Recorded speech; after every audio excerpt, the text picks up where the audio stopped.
محمد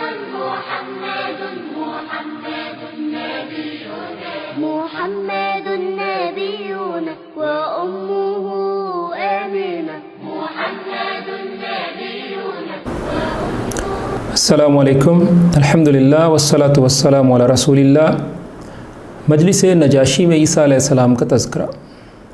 اس حکم پر وہ دونوں وہاں سے نکل گئے، لیکن پھر عمرو ابن عاص نے عبداللہ ابن ربیعہ سے کہا، خدا کی قسم کل ان کے متعلق ایسی بات لاؤں گا کہ ان کو پریشانی میں مبتلا کر دوں گا۔ عبداللہ ابن ربیعہ نے کہا، ایسا نہ کرنا، ان لوگوں نے اگرچہ ہمارے خلاف کیا لیکن ہیں ہمارے قبیلے اور کنبے کے لوگ۔ مگر عمرو ابن عاص اپنی رائے پر اڑے رہے۔ اگلا دن آیا تو عمرو ابن عاص نے نجاشی سے کہا، اے بادشاہ، یہ لوگ عیسیٰ ابن مریم علیہ السلام کے بارے میں ایک بڑی بات کہتے ہیں۔ اس پر نجاشی نے مسلمانوں کو پھر بلا لیا۔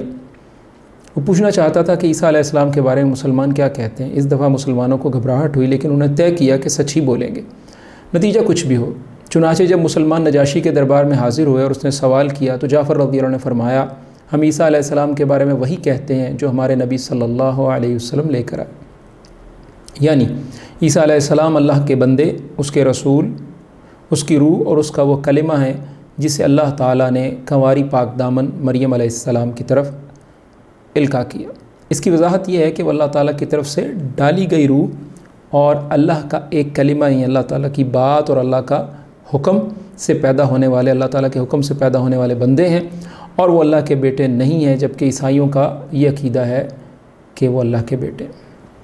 اس پر نجاشی نے زمین سے ایک تنکا اٹھایا اور بولا، خدا کی قسم جو کچھ تم نے کہا ہے، عیسیٰ علیہ السلام اس تنکے کے برابر بھی اس سے بڑھ کر نہیں ہے۔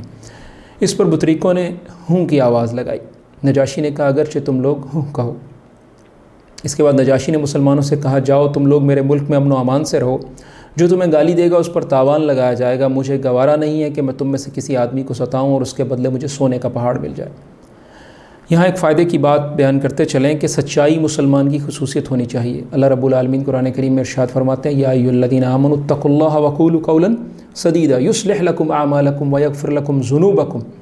تو اے ایمان والو، سیدھی بات کہو، اللہ سے ڈر جاؤ، اور جو وہ سیدھی بات کہے گا اللہ تعالیٰ اس کے اعمال کی اصلاح کر دیں گے، اس کے گناہوں کو معاف کر دیں گے۔ نبی صلی اللہ علیہ وسلم نے بھی فرمایا، ان الصدق یہدی الی البر وان البر یہدی الی الجنہ، کہ بلا شبہ سچ آدمی کو نیکی کی طرف بلاتا ہے اور نیکی جنت کی طرف لے جاتی ہے، اور ایک شخص سچ بولتا رہتا ہے یہاں تک کہ وہ صدیق کا لقب اور مرتبہ حاصل کر لیتا ہے، اور بلا شبہ جھوٹ برائی کی طرف لے جاتا ہے اور برائی جہنم کی طرف لے جاتی ہے، اور ایک شخص جھوٹ بولتا رہتا ہے یہاں تک کہ وہ اللہ کے ہاں جھوٹا لکھ دیا جاتا ہے۔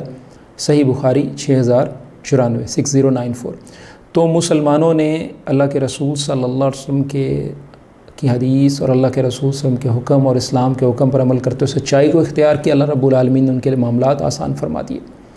اس کے بعد نجاشی نے اپنے درباریوں کو مخاطب ہو کر کہا، ان دونوں کے تحائف واپس کر دو، مجھے ان کی کوئی ضرورت نہیں ہے۔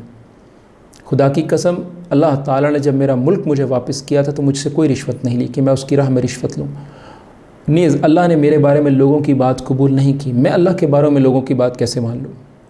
ام سلمہ رضی اللہ عنہ جنہوں نے اس واقعے کو بیان کیا، وہ کہتی ہیں کہ وہ لوگ بے آبرو ہو کر وہاں سے واپس چلے گئے، اور ہم لوگ نجاشی کے پاس ایک اچھے ملک میں اچھے پڑوسی کے زیر سایہ مقیم رہے۔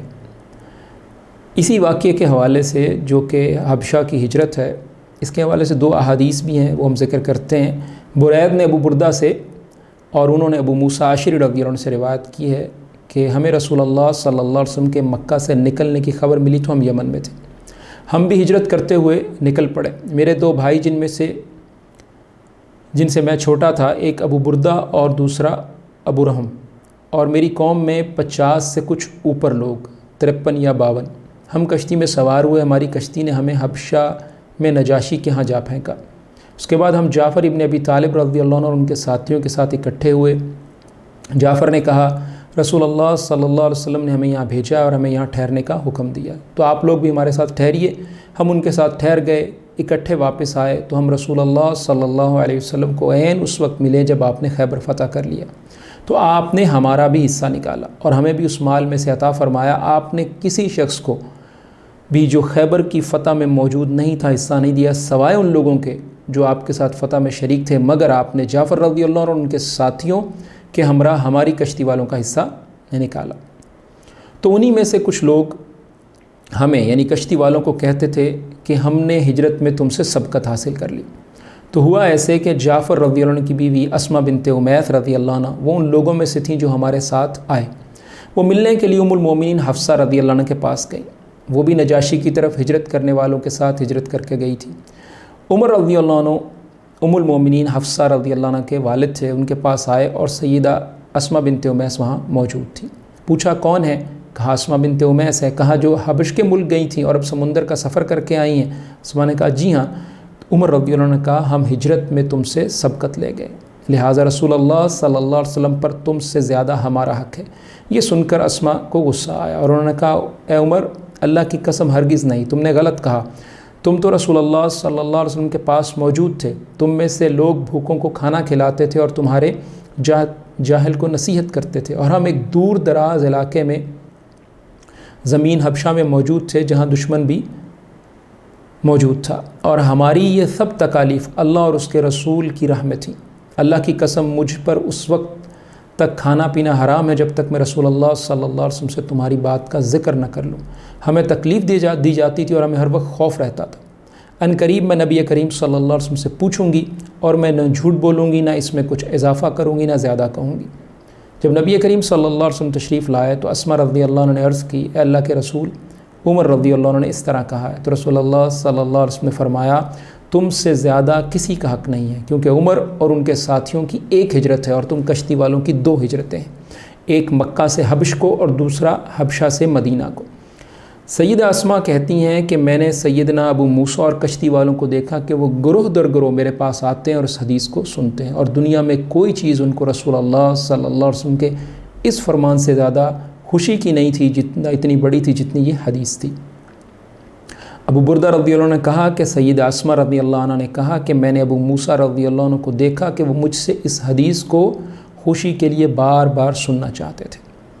تو یہ حدیث جو ہم نے ذکر کی، جو کشتی والوں کی حدیث ہے، یہ صحیح مسلم میں 6410 اور 6411 مفصل نمبرنگ کے مطابق۔ تو آج کے واقعے میں اور آج کے سیرت کے تذکرے میں ہم نے ہجرت حبشہ کرنے والوں کی فضیلت اور شان کا جائزہ لیا۔ اللہ رب العالمین مجھے اور آپ کو رسول اللہ صلی اللہ علیہ وسلم کی سیرت کی سمجھ اور اس پر عمل کی توفیق عطا فرمائے۔